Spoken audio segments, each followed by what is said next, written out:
Well, hey, you guys. So according to a recent report from the Bank of America Institute, the cost of childcare is up 32% since 2019. And that is a big jump in just 4 years. And I know it's a pain point that so many of you are feeling. And let's be real, before you have to consider daycare or childcare, having a kid is already expensive from the start. From the prenatal appointments, labor and delivery costs, if you do formula and diapers, all of it gets expensive. But I firmly believe that if you want children, you should be able to do that no matter where you are in your financial journey. So let's talk about what to do if you're currently feeling that tension between chasing after your money goals and having kids. And stick around because I'm answering specific questions about childcare and money at the end. So as early as 2024, the average daycare cost in America is around $321 a week or $16,692 a year. In addition, the average cost for an in-home care, like a nanny or an hourly babysitter, is $766 a week or $39,832 a year. That means that 1 year of childcare costs could add up to almost double the average cost of in-state tuition. So why is this the case? Well, there are a couple of factors. There's state labor laws, so daycare centers have to hire enough adults to take care of a certain number of children.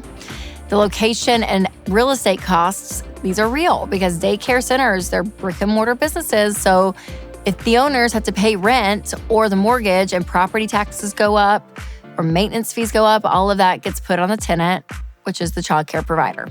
Insurance and licensing. Daycares are licensed businesses and they're protected by liability insurances, which factor into their overall cost of what they have to charge. Employee training and salaries. So if you want to send your kiddo to a quality center, you'll be paying for training that it takes to keep the employees updated on safety protocols, as well as a competitive salary for quality caregivers. So if you want great people, they're probably going to cost more. High demand. Okay, so as cities that become more populated and more households are having multiple children and multiple parents, both in the workplace, the demand is growing so much faster than expected, you guys. And that means childcare is becoming really, really competitive. Now, there is federal aid. So many daycare centers receive federal aid during the pandemic, during 2020. So now that we're 4 years out, gaps in funding are needing to be filled. Now, before I get into the pep talk version of this episode, let's just take a moment, for some empathy, because I hate that this is such an obstacle for so many people. And if I could just wave a wand and take care of the struggle for people, I would, right? I think we all would. But sadly, that's not an option usually when it comes to our money, and dealing with facts is really important, but dwelling on it, and realizing, oh my gosh, how expensive all this is, and you're feeling stretched financially, all of it is so real. But you have to realize you can only control what you can control. And the fact of the matter is, you can't control what a daycare is charging or what the government funding is or instant salary raises. You can't control what is going on out there. But what we can control is what we do with our money. And when it hits our account, deciding what we are going to prioritize. So with that being said, let's just chat through a couple of these questions that I get all the time when it comes to childcare.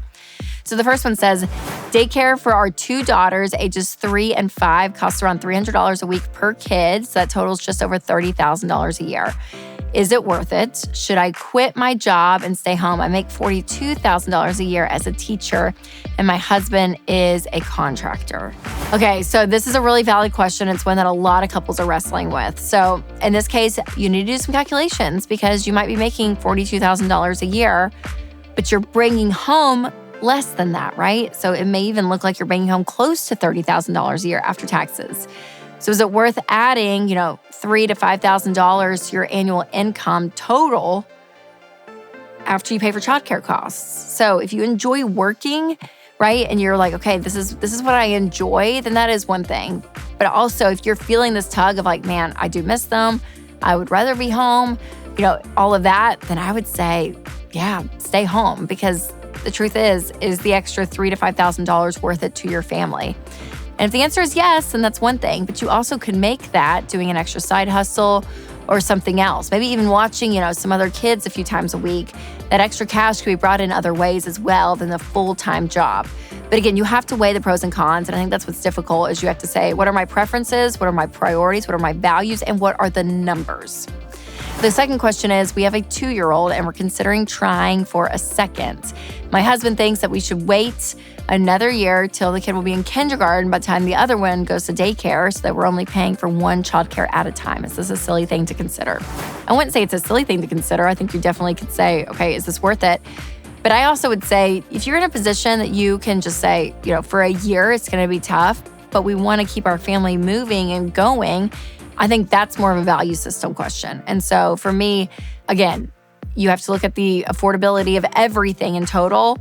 But also, I think there's other things that you could do to limit what's going on in your budget and in your monthly spending if you really do want to have another baby. So I feel like growing your family, is something that, yes, will take more money, but I also think that it needs to be a priority. And so I would say what's best for you guys. Now, again, it's going to be 1 year of saying, yeah, this could be really tough, but you can make it through that first year, right? And then move on, and the child goes to kindergarten and the other one starts daycare. But you gotta look at all the options. All right, the third question is, my spouse and I both love our full-time jobs. We both make good money, but my mother-in-law has made several comments about how it's bad for kids if neither of us stays home. What's your take? Oh my gosh. I think this is the case for a lot of things in life, but I think there are people and couples that do a fantastic job who both work and they have great relationships with their kids. I also know some parents that they don't work as much, or one stays home and they don't have a great relationship with their kids. And also the opposite. I know parents that work full time and they don't have a great relationship with their kids. One parent stays home and it's fantastic. It so depends on the person. It really does. And so I think it is really difficult because I feel like women can't win. I feel like if you're in the workplace, you feel like you should be home. If you're home, you feel like you should be contributing to your household. So I think it's really a personality thing and how you're wired as well. And again, if you're getting out of debt, there may be a season where you're working more to hit a financial goal. But overall, I hate putting black and white statements on mom's working or dad's working or both outside the home. I think it really is how your family functions the best. And I can't say what's right and what's wrong for your family. You guys really do have to decide that. And don't judge people either. That's stupid. That happens all the time. All right, the fourth and final question is, I'm a single mom with a 2-month-old. I took maternity leave from my nursing job, but I only have 1 month left and I have no idea what to do next. Any ideas would be helpful. Oh, all you single moms out there, I so applaud you guys because this is so hard. With nursing, I think it is one thing that your hours can be really flexible, depending on what shifts you take. So if that's a consideration, and what to do with childcare, that's one thing. Also, if you have family and friends, people are willing to help, right? It may not be a long-term solution, but if there's gaps in your schedule that you need help in, reach out and ask for help. Again, single parents, it is so tough because I feel like they're the ones that are stuck in this position that it doesn't feel like a lot of options. I would say look around, ask questions, get quotes from, different daycares. Or again, if your shifts are different than other people, someone actually may be able to come to your home for less costs to be able to help maybe at night or something versus during the day. And again, ask for help. If you're connected to a great church, talk to people in your community, even do a nanny share. You could do that as well. But just again, jot down some friends and family and reach out to them because single momness is no joke. It's really, really hard. All right, finally, remember that you do have to make a choice, you guys, when it comes to childcare and budgeting. And what sucks is we can't control the costs. So you have to be able to say, what are we gonna do in this season?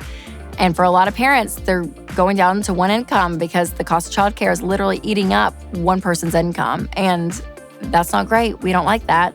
But we do have to deal with the facts and what's going on. Or maybe you switch providers or whatever it looks like for you guys. But this is a really tough tension that a lot of people are feeling. But the truth is, kids grow up, circumstances change, opportunities change, all of that. So just hang in there because life continues to go on and there are seasons that are really difficult.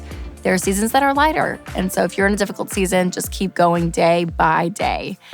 So again, just remember, you guys, your job is to take control of your finances with a budget and start getting intentional with your money. So again, when things feel overwhelming, the most you can do is control what you can control. And one of the best ways to do that is with a budget. So if you've not checked out Every Dollar, it's my favorite budgeting tool out there, make sure to do that. And for more budgeting practices, make sure to check out my episode on 4 ways to budget that actually work. So hang in there, you guys. I know it can be such a tough season, but you got this. So remember to take control of your money and create a life you love.